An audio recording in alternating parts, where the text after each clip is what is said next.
welcome back to my channel. How are you guys? So, I know that your attention is going here, but we're going to go there in a minute. So before that, I would like to thank everyone for subscribing and liking my videos. I saw that we are approaching the 1,000 subscribers, and that's amazing. That means that you love this channel and you want to be a part of it, and that's a fantastic hug from all of you guys. Thank you for your messages and your emails. It's so important to see that you want this channel to grow, you want this channel to be more elaborated with videos and ideas that will help you in your teaching journey. And that's why I came up with an idea that I would present this idea in the end of the video, so stay tuned and let's continue. Let's start with our today's video. So today we are going to be talking about the inquiry cycle. So as a PYP is an inquiry-based approach, every PYP teacher is following the inquiry cycle. The inquiry cycle model that I use in my classroom is Garth Murdoch's inquiry cycle. It consisted of 6 steps of inquiry, which is the tuning in, the finding out, the sorting out, the going further, reflecting, and taking action. Now, every school can adjust this inquiry cycle with their own vocabulary, with their own terminology. More or less, we're doing the same thing. Let's get started. This visual that you see here, I took it from Twinkle. And as we need to be academically honest, we need to refer to our sources. It's a site where you can find an abundance of material for all your teaching needs, from math to EAL to social studies, from early years to the 12th grade. So let's get back to that. So we will start with our first step of the inquiry cycle, which is tuning in. In the tuning in step, what you do is you check your students' prior knowledge. In this step, you will see what your students know. You will share of provocations about your central idea and what you're going to inquire during this unit. You are going to have icebreakers in order for you to, make the students more comfortable with the new central idea. You will see how the students perceive what you are about to inquire. You will put the students together to, work on tasks. For example, there are, like the bus stop activity or carousel activity, or breaking down the central idea tasks, where you will see what your students know, what your students think, and what your students want to know. This can be done with various strategies. You can use many activities, you can use many provocations. It could be either questions that you will think of, it could be a video, it could be a picture, it could be an item, it could be anything that is related to your central idea and that will ignite your students' curiosity to ask more questions. After that, as your students have determined what they want to know and what they're interested to learn, then you will move on to the second stage of the inquiry, which is the finding out. In the finding out stage of inquiry, you will have your students inquiring and researching in various sources to find out more information about what they want to know. That means that activities that require research, like surveys, interviews, online searching, library searching, this is a time where the students work on that part. Now that's the time. They can work individually, they can work in groups, they can work in teams as a whole class, they can work at home. They can also work at home, and then you can include parents into the inquiry process, which is what we need to do in the PYP.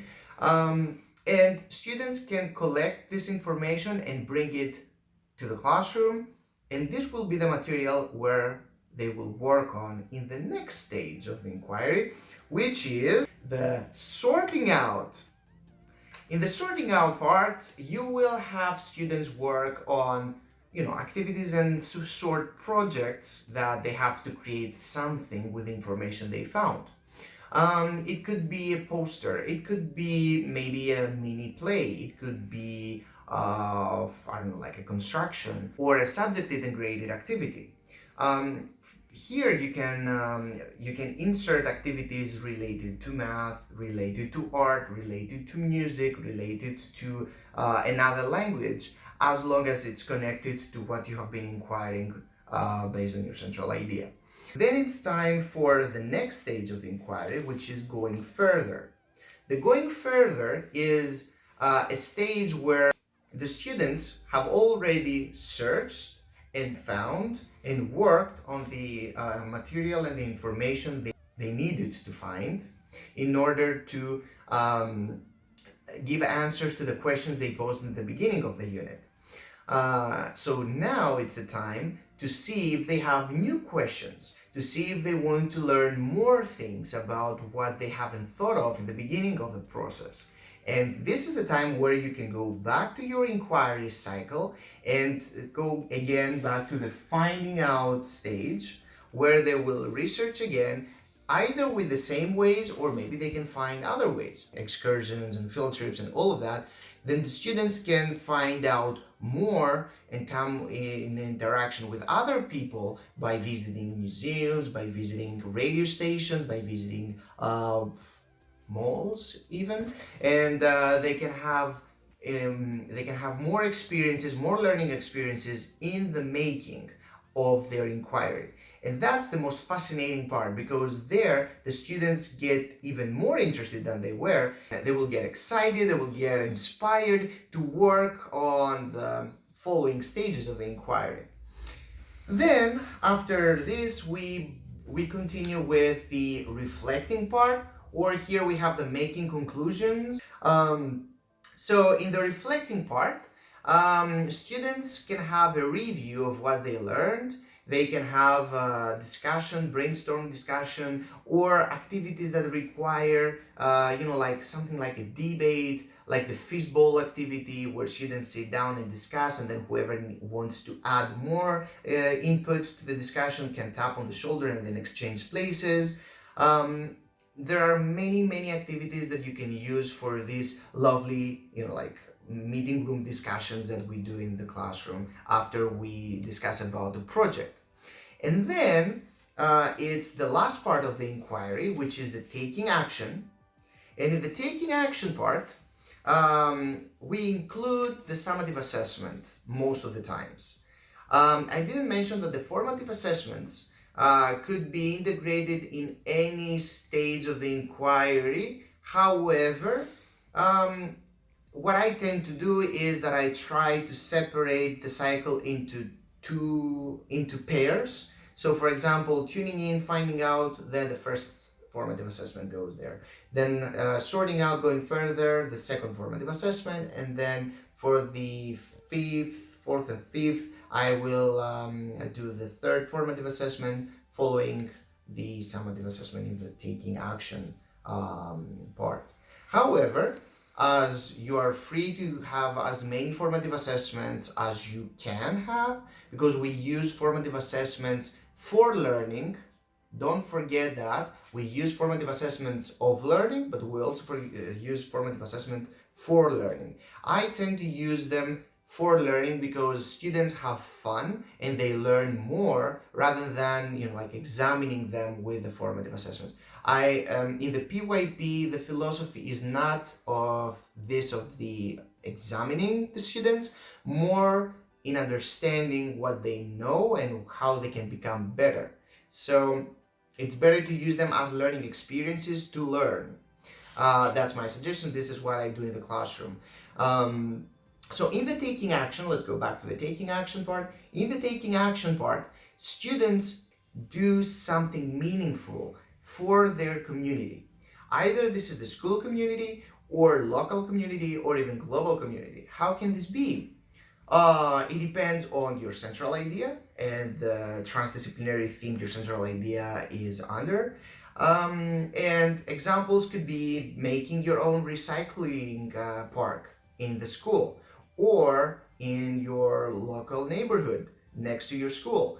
It depends, like if you want to clean the streets, for example, with your students, you can go and collect the trash around the school. And this is an action, a meaningful action for your community. When it comes to the global one, you can focus on your essay writing, for example, and you can write an essay to address some problems that your country faces, and then you can send this essay to the European Commission. You never know. There are many options out there. You can create a blog, you can create I don't know, maybe a website if you have tech savvy students, and you are one. The options are limitless, actually, as long as you have imagination and you listen to your students, because the students have a lot of imagination, they have great ideas. Some of them are not feasible, but some of them are very likely to happen as long as you all work together in a timely manner. Include parents into the process. There are parents that are more than willing to contribute and help in all these inquiry stages. So make sure you do your planning wisely and you incorporate as many ideas as possible into your lessons, into your inquiry cycle. And don't forget that the inquiry cycle, it's not definitive, which means that it's not that, okay, so from tuning in, I go to finding out, to sorting out and going further, but there's no going back. No. You could be in the making conclusions or reflecting, and still you may need to go back to finding out because some things are not clear. Some things are not understood as should. So then you have to go back to the finding out stage and try to do your research again or research further. So this is your teaching area. This is your learning area, and you can take advantage of it as you wish, as long as there is a sequence and the inquiry and the research is done. So now that we're finished with this, and I hope that you enjoyed it, I'd like to tell you that I'm going to begin a new playlist in the PYP Traveler YouTube channel, which will include activities and samples of learning experiences that we use in the classroom. It will be more of a workshop nature, getting off the coaching part and the educational part for teachers. So now this will give you some more insights and inspiration for your teaching. So you will have two playlists. Will be one all about the PYP, the one that you are watching now, which is more of the educational part for the teachers, and then you will have the, I haven't thought of the name yet, but I will. The other playlist, which will include all the learning experiences and any suggestions you have about integrations that you would like to see. I will be more than willing to create videos for that as well. So until next time, take care, guys. Thank you for subscribing. Thank you for being here, and see you very soon. Bye bye.